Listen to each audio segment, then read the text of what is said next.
In another video, we reviewed a model of word finding and how word finding errors occur.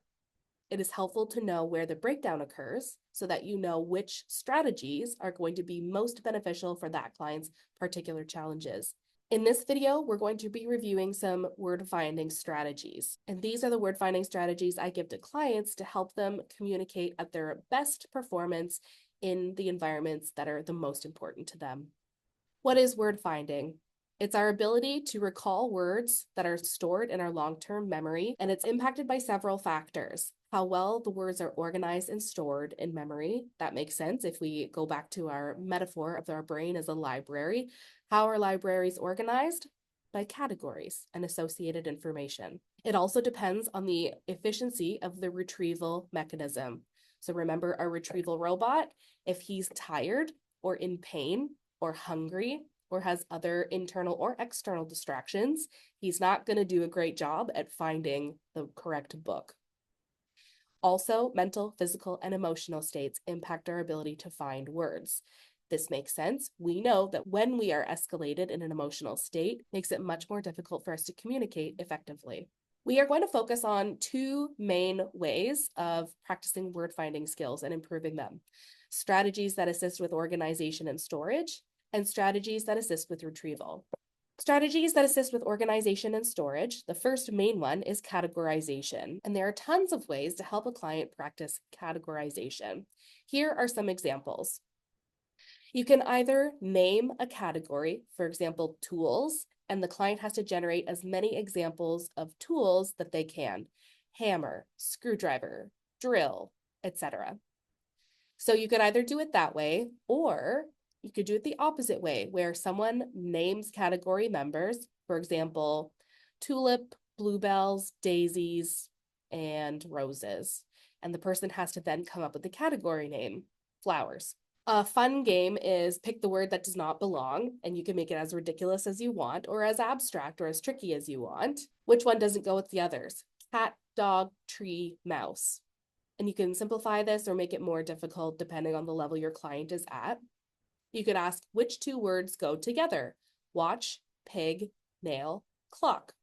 The next kind of word finding strategy is word association or elaboration. These help with organization and storage of the words. So by doing categorization and association, it's like we're helping a robot and librarian pick up the words and put them back on the library bookshelves where they're supposed to go. And then we're helping retrieval robot practice retrieving that word and saying it so that he doesn't miss any of those sounds. I really like this structured way of describing specific items. So you focus on the visual aspects, the color, shape, size, and parts. Where can you find it? What do you do with it? Or what does it do? What is the object made of? And what are concepts associated with that target word? For example, if we have clock here, concepts that are associated or related could include cogs, circle, hands, time, early, late, race, space. You're basically creating these webs of associations to help organize your library. There's lots of different ways that you could play or make a game out of association. You could play a guessing game where you take turns describing objects and guessing what the partner is describing. You could play games involving synonyms. Can you think of another word that means big? You can play word association games like pilot goes with either plane or airport. You could play games that involve similarities. How are a sheep and a cow the same or alike? You could play games that involve antonyms. The opposite of hot is. Before we move on, let's just summarize that section. The main two strategies that help with organization and storage are categorization and association. This makes sense because the way libraries work is books are organized according to categories or concepts that are related to each other in some way. Now we're moving on to the second type of word finding strategy, which is strategies that assist with retrieval. So these ones help your retrieval robot know where to go to find the book you're looking for. These strategies are some that you can do for yourself or that your communication partners can do for you. The phonetic sound cue means that you have your partner say the beginning sound, not the name of the letter of the intended word. For example, if you're in a conversation and your partner knows that you're trying to look for the word cupcake, they could give you the first sound to help cue you. And once you get that initial sound, sometimes that's enough to jog your memory for the rest of the sounds to come rushing in after. Sometimes the beginning sound is not enough data though, and you might need to get the full syllable. Cup. You could give a rhyming word, like it rhymes with sing, if you were trying to facilitate recall of the word ring. Even just by showing the position of your articulators can be enough information to help the client pull the rest of the word out.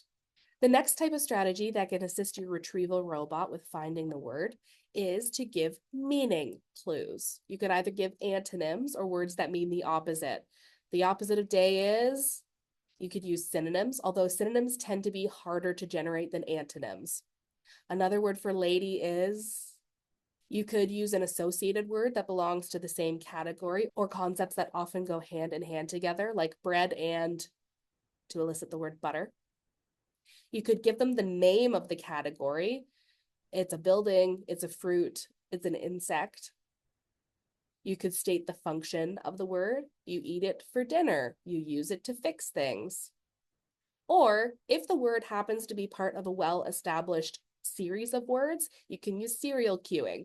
Like if they can't find the name of the day of the week, you could give them Sunday, Monday, Tuesday, Wednesday to help jog their memory. Ideally, you don't want to just give the client the missing word. You want them to do some work to find it themselves. Rather than giving them the word, it would be better for you to give them multiple choice.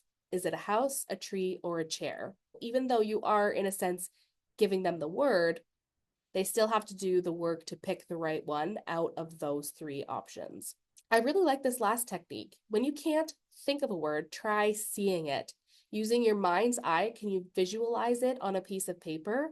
Or you can use your palm and a finger and try to write the word. Just because you can't say the word doesn't mean you won't be able to find it when you try to write, because it's hypothesized that writing uses a different neural network. So you may be able to circumvent your word finding challenges by switching to writing instead. While I created this handout, some of the information from this presentation is from these references. You know I love a good summary, so let's bring it all together. This is one page containing all the data that we've gone through together so far. When you have trouble thinking of a particular word during a conversation, you can cue yourself to find the target word by describing what it looks like, what it feels like or tastes like, where you find it, what it does, what is it made of, and ideas that are associated with it. You or your conversational partner can help you find a word by using antonyms, which is words that mean the opposite, synonyms, another word for lady is, you could provide an associated word in the same category, bread and, you could give the name of the category, it's a fruit or it's an insect. You could state the function, you use it to fix things. Or you could use serial cueing, Tuesday, Wednesday. In conversation, your partner can cue you to find the target word by saying the beginning sound, not the name of the letter. If the target word is cupcake, I'm not going to say K, I'll say K. If that's not enough information, you can give the beginning syllable, cup. You can give a rhyming word or show the position of your articulators for the beginning sound. You could also ask yes or no questions. Is it in the house? Is it round? Do you eat it? And if all else fails, you can always try to draw it out, use gestures, write it out, or point if it happens to be in your environment. I believe I read somewhere that the average English-speaking adult has about 60,000 words in their vocabulary.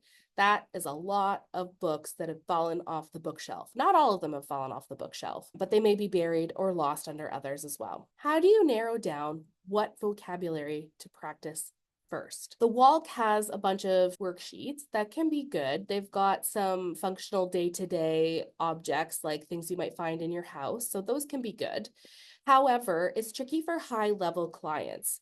And not everybody has the luxury of time to spend hours and hours practicing word finding for every single word that they ever knew.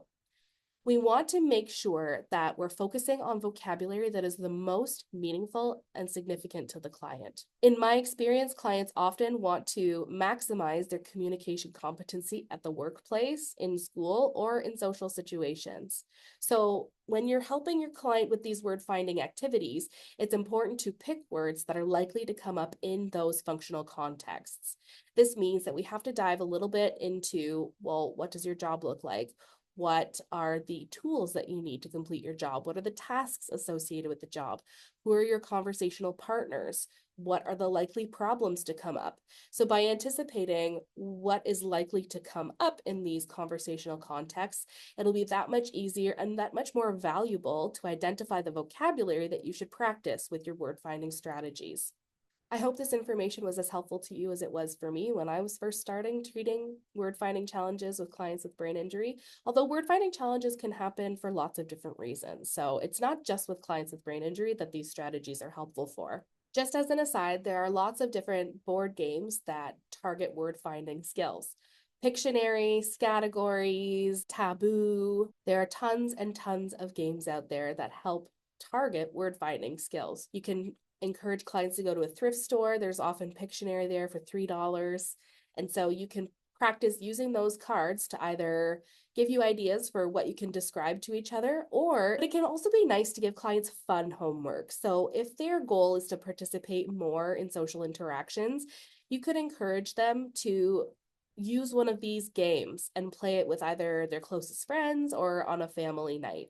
And it has the double function of practicing finding the books and putting it back on their bookshelf, but it also is fun and it's a way to connect. And then it's also a way to normalize word finding difficulties because everybody's going to have them during these games. So thanks for your time, and I hope these strategies work out well for you.